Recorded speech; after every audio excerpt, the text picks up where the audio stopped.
Pessoal, tudo bem? Bom dia, boa tarde, boa noite, não sei que hora vocês vão estar vendo esse vídeo. Seguinte, alguns alunos me pediram para eu tentar esclarecer algumas coisas sobre o uso do kit COVID, que tem sido chamado para o tratamento desse vírus que está assolando o mundo, né? O que eu posso trazer para vocês é a parte da ciência. Eu sou um cientista, eu sou um doutorando, eu já trabalho na pesquisa há 5, 6 anos, mais até. E é importante a gente entender quando é que a gente pode dizer que um medicamento é eficaz para determinada doença e quando ele não é eficaz. Como é que funcionam as pesquisas científicas? Primeiro é importante que a gente entenda isso. As pesquisas científicas, elas têm ritos, né? Elas têm todo um cronograma que deve ser seguido, deve ser completamente documentado, deve ser aprovado pelos órgãos reguladores, né? No caso do Brasil, a Anvisa. No caso dos Estados Unidos, a maior agência reguladora do mundo, que é a FDA, tem a EMEA, é o órgão regulador da União Europeia, né, tem diversos órgãos reguladores pelo mundo. Para cada lugar que aquele medicamento tiver que ser aprovado, ele tem que passar pelo aquele órgão regulador e tem que apresentar a documentação de todas as fases dos seus estudos. Como é que são essas fases? No primeiro momento, para qualquer medicamento, se faz assim. Seja vacina, seja medicamento oral, seja medicamento via parenteral, não importa. Primeiro, eles testam aquele medicamento in vitro. O que seria isso? Eles pegam uma célula com aquele, por exemplo, no caso do vírus do COVID, eles instalam aquele vírus naquela célula, e instalar é como se fosse instalar um software num computador. Eles largam o vírus e o vírus entra na célula, né? Às vezes ele até injetam dentro da célula. E eles pegam aquele medicamento e submetem aquela célula àquele medicamento para ver se o vírus pode ser inativado, nesse caso. O que se descobriu em pesquisas lá em 2003, quando a Ásia teve uma crise de um outro SARS-CoV, um outro coronavírus, não é esse que nós estamos tendo agora, mas um outro vírus bem parecido. O que eles fizeram? Eles iniciaram essa pesquisa lá em 2003 com a hidroxicloroquina, com a cloroquina, mas tem a hidroxicloroquina, que é a versão menos tóxica da cloroquina, né?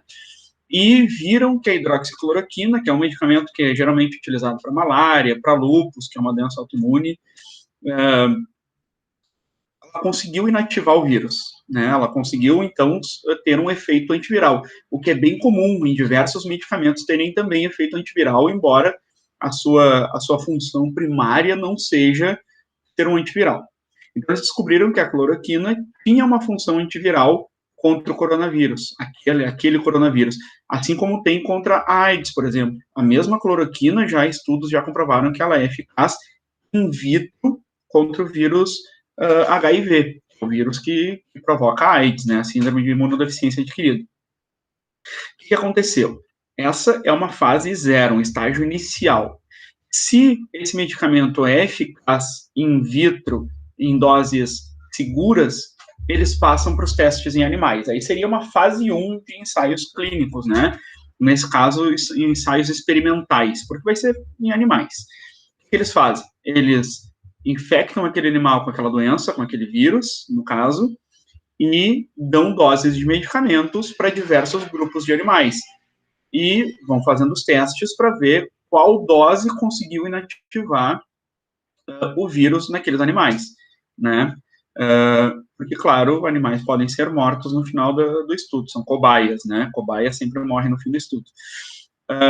Eles descobriram já nessa primeira fase que as doses de hidroxicloroquina teriam que ser muito altas para que ela tivesse um efeito antiviral no corpo. Por que in vitro ela teve um efeito antiviral e no corpo não? Porque a hidroxicloroquina, ou a cloroquina, quando ela entra no nosso corpo, ela passa por diversos processos metabólicos, sendo principalmente metabolizado pelo fígado.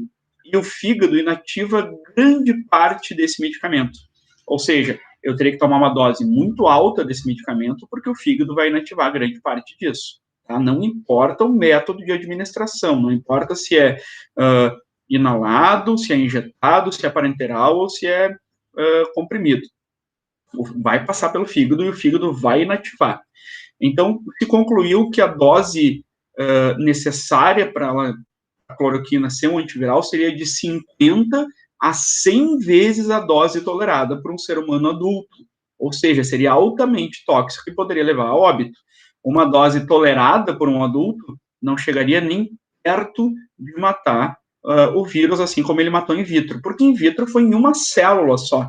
Uma célula, embora seja a menor parte funcional do ser humano, ela é bem rudimentar quando eu comparo com um ser humano adulto que tem 10 trilhões de células, né? Então, por isso, in vitro funcionou, mas na prática, em seres humanos, não. Tanto que eles nem chegaram na fase 2 do estudo, que seriam quando eles testariam em humanos. Eles já cortaram o estudo nos estudos com animais. Mas vamos continuar como seria um estudo.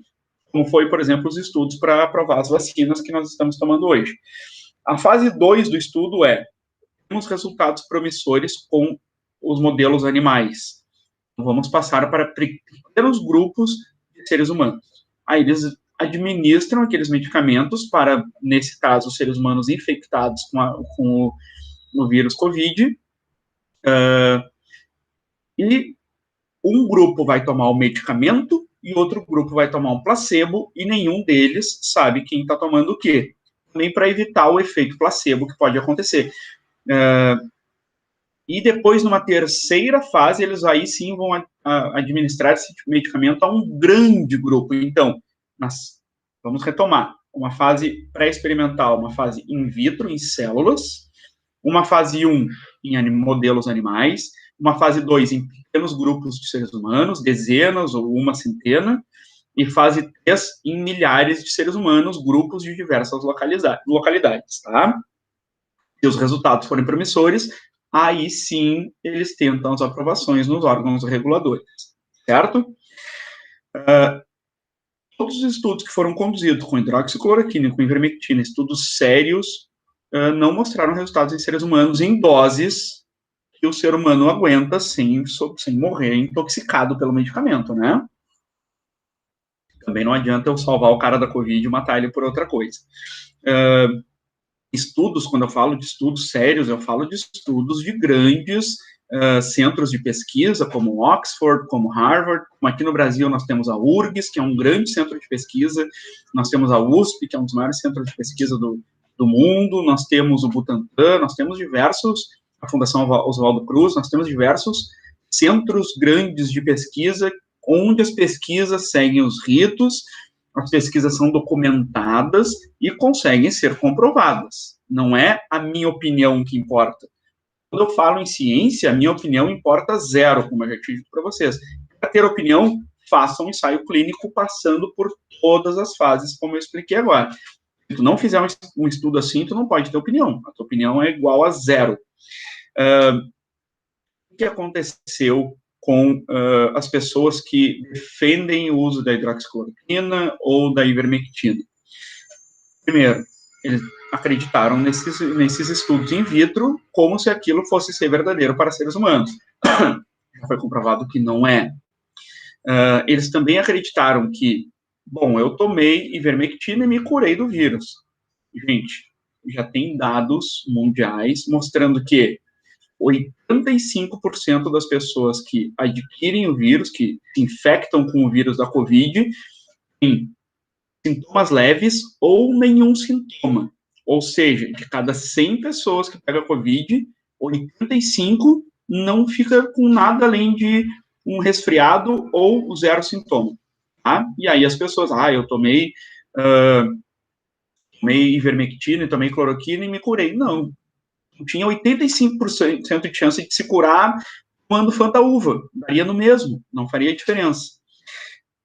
Desses 15% que apresentaram sintomas mais graves, o índice de mortalidade no mundo hoje, dependendo da faixa etária, está entre 1% e 5%. Ou seja, de cada 100 pessoas que se infectam com o vírus, 15 têm sintomas graves. E em torno de 1 a 5 vão morrer do Covid. Agora, com esses dados que nós temos, que são mortalidades altas, né? E aí as pessoas dizem, eu peguei, tive sintomas fortes e me curei. Sim, eu tinha 95 a 99% de chances de não morrer de Covid. Tomando Fanta-uva, ou tomando cloroquina, ou tomando ivermectina. não faria absolutamente nenhuma diferença, ou tomando café, não faria diferença absolutamente nenhuma. Por outro lado, o uso de ivermectina em períodos prolongados, ou o uso de hidroxicloroquina, mesmo que não em períodos prolongados, tem sido atribuído a diversos efeitos adversos. Quem está atribuindo esses efeitos adversos? Pesquisas científicas que correram a todos os ritos e apresentaram todas as documentações que eu falei anteriormente. Ou seja, pesquisas com milhares de pessoas viram efeitos adversos de quem não tomou nada, ou de quem tomou placebo, e de quem tomou esses medicamentos.